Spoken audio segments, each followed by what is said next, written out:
Well, hey everyone, my name is Nathan Jones, and if you're new here, welcome. I like to talk about all things movies, specifically Blu-rays, and today we're going to do just that. We're going to be talking about the Arrow Easter Carnage sale that actually happened a month ago, and so I'll talk about all the titles that I picked up from that sale. They finally arrived in the mail, and I'm super excited about those. And in fact, as soon as they got here, I actually watched one immediately, and I'll talk about that one first. But the other thing that I wanted to mention was there is a 30% off sale on the Criterion website right now, currently through the month of May. So obviously that's not a 50% off sale that Criterion has occasionally with their own website and also with Barnes & Noble. Usually that sale happens twice throughout the year, and there's all these flashes. There's flash sales as well. But this 30% off sale is, pretty decent deal if you are wanting a couple titles, and I think it's a good deal. So I decided to jump on board and get a few titles in that from Criterion. I also had a gift certificate, so that really helped, I guess, a little bit. And then also, I guess Amazon is really aggressively price matching with Criterion. And so with that, I bought a few from Amazon, even though I wanted to buy all of them from Criterion. But some of the titles were just a lot cheaper, and then also some of them weren't available on the Criterion website. So I wanted the title, so I bought it from Amazon. So those are what I'm going to be showing with you today. I'm going to showcase my pickups from the Arrow Easter Carnage sale, and then also for the 30% off Criterion sale that is happening throughout the entire month of May. So we're going to jump into my titles. Did you pick up any titles for either of these sales? I know one's continuing until the end of the month. So let me know in the comment section down below. Let's jump into my pickups. All right, so that first title that I immediately put in my Blu-ray player that I got from Arrow is actually a second run film. And it was actually suggested by my friend Sam, film blogger Sam, and he really talked a lot about this film and really just put it on my radar. And I was really excited to pick this one up. And I'm talking about Dawson City Frozen Time. So this is a documentary by Bill Morrison right here. And oh my God, this is just so wonderful. If you love film, you're going to just be enamored by this entire story. And so I guess in 1978, I think that's the time period when these nitrate films, about 500 plus nitrate films, were found in Dawson City in Canada. And Dawson City's up north near the Klondike area. So this is near the gold rush, near near the end of the 1800s. So like literally the end of the century, the turn of the century. And so a lot of these nitrate films were found actually underneath a community center in an old pool that used to exist there, a community center pool. And it's just a really crazy story. I mean, that's just literally me just touching the surface. There's a lot of history and that the documentary covers and talks about. And these films that they find are lost films. These are lost silent pictures, and these silent pictures even go all the way back to like the 1890s, which is insane because a lot of these things were, you thought, lost to time. So that's really, really cool. And it also talks about the volatility of nitrate film, which is also really interesting as well. So besides that, it's got a really great contemporary documentary style, kind of near the beginning and end with some interviews, but most of the film is just the image, and is really the restoration of these nitrate films. It's really showing you clips from all the films that they found and that they were able to restore, and it's just done so beautifully.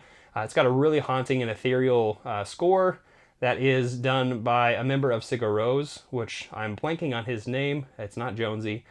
But Sigur Rós is a really great Icelandic band, and I really love their music. And so as soon as I was like listening to the score of this, as I was watching the image kind of just permeate through the screen, I'm like, this sounds a lot like Sigur Rós. I did some digging and found out that it was. But yes, if you haven't seen Dawson City Frozen Time, definitely do yourself a favor. This is an amazing piece of work, and it's one of my favorite documentaries I've seen in a long time, maybe ever. So yeah, do yourself a favor. If you're a fan of film, check this out, and definitely do yourself a favor and pick that one up. So we're going to move on to some Arrow titles, some Arrow video titles. Starting off with Arrow Video, I actually got a sequel to a Blu-ray that I have from Scream Factory that I just got, last October, I believe.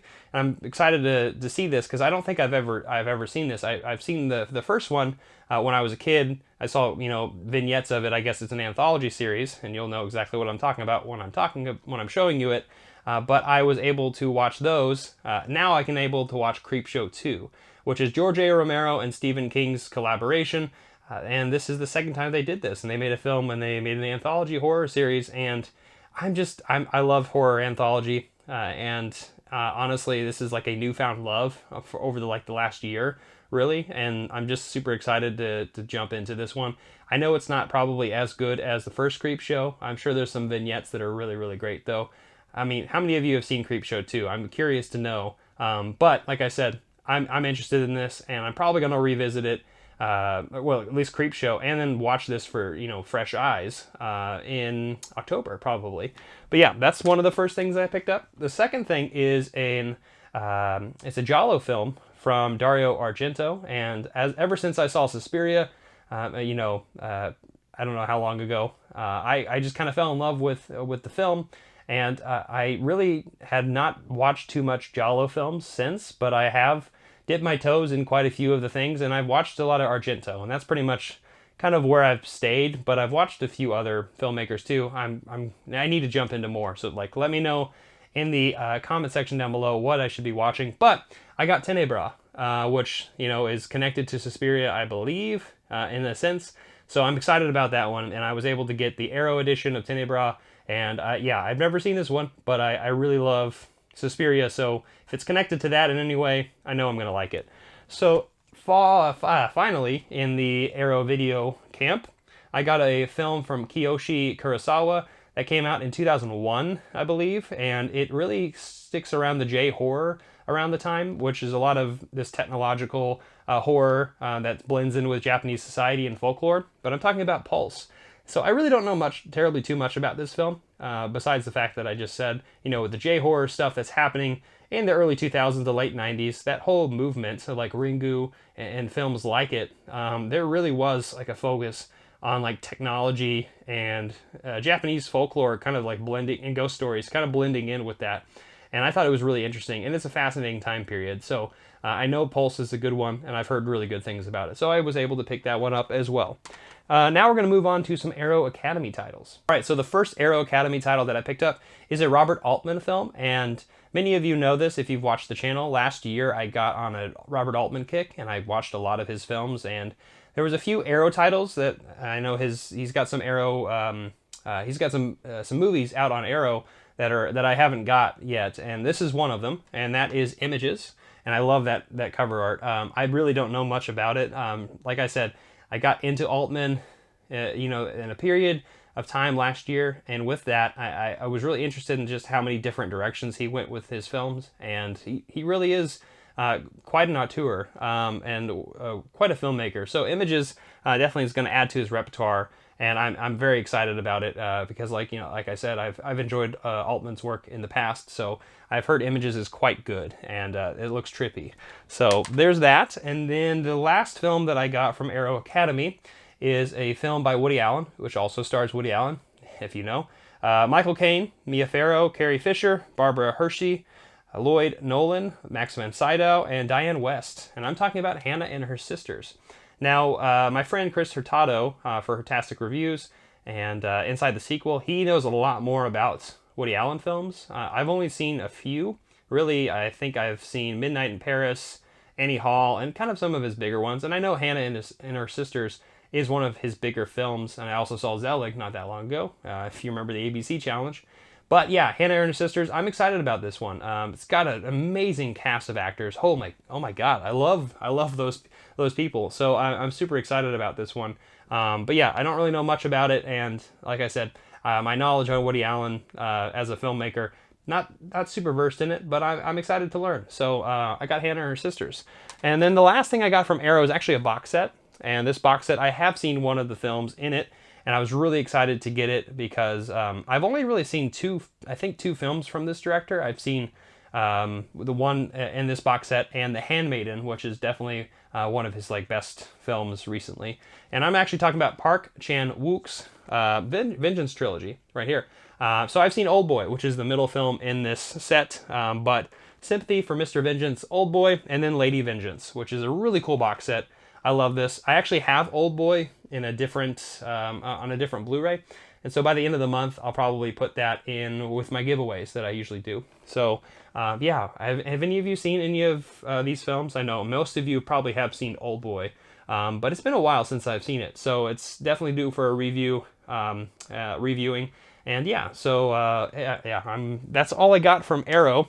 And that was my Easter Carnage sale pickups. What did you pick up for the Arrow Easter Carnage sale? Definitely curious to know down in the comment section down below. So let's now move on to Criterion. All right, so now we're going to talk about our Criterion picks.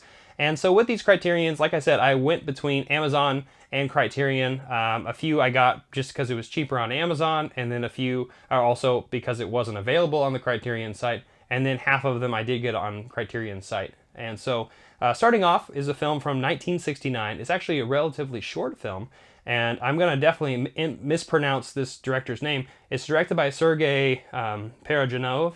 I hope I said that correctly. It's The Color of Pomegranates, and I've definitely been eyeing this one for the longest time. And I've heard nothing but great things. I heard it's visually stunning, but besides that, I really haven't delved too deep into it. I just definitely wanted to pick it up finally because I feel like it's been in and out of my cart in so many sales, and so I'm definitely excited that I have it finally now. Next is a film, another South Korean director, and this is one of the recent Criterion releases, and this just came out, and it's not available on their website at the moment, so I picked it up from Amazon. It's directed by Bong Joon-ho, who did Parasite recently. It's Memories of Murder, and Memories of Murder is I guess the film that really put him on the map, internationally.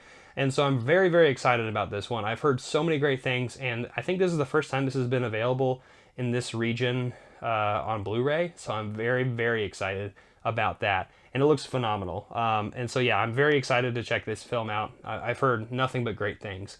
But yes, so there's that. Next, there's two films. I've actually got one on Amazon and one from Criterion. And they're connected in a way, because I actually got the original film from 1955, directed by Douglas Sirk, and it's All That Heaven Allows, which I really love that cover. It just looks so fantastic.